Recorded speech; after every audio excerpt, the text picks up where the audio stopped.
Hi, I'm Mary Jo Sonntag, and these are stories from my book, Write If You Live to Get There. This is a story about daily life at the resort known as Phillips Station. It's written by Alice Bryson Lyon for the Tahoe Daily Tribune in 1975. Phillips Station was known for its grand scenery, finest of camping grounds with pastures for horses, plenty of lakes and trout fishing, no rattlesnakes nor poisonous vines, $12 a week, reductions to family. Alice says, Mother had a picture of 2-year-old Louise standing in the dining room, holding a syrup pitcher over her head and pouring the syrup that was cascading down over her face onto a waiting tongue, enjoying it immensely.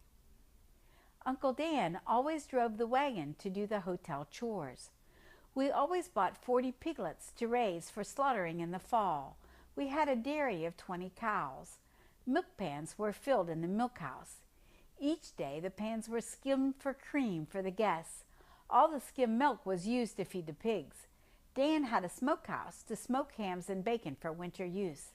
Dan usually had the wagon full of guests and kids who loved to ride with Uncle Dan.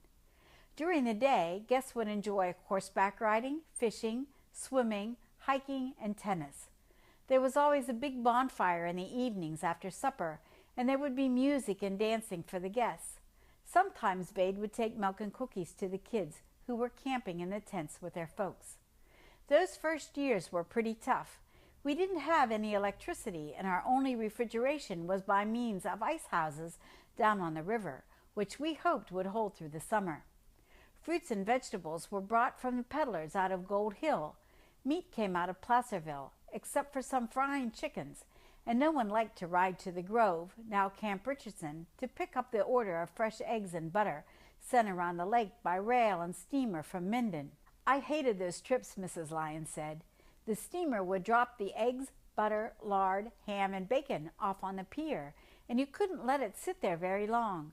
So we'd go down with a horse and wagon, and it would take all day because the grade was nothing but sand, and we had to open and close about 1,000 gates to get through someone's property. The resort didn't have a milkman, so a herd of about 20 head of cattle was maintained for that purpose. We had to sacrifice looks for strength. There's nothing fancy or frilly here because everything was built to stay, she said.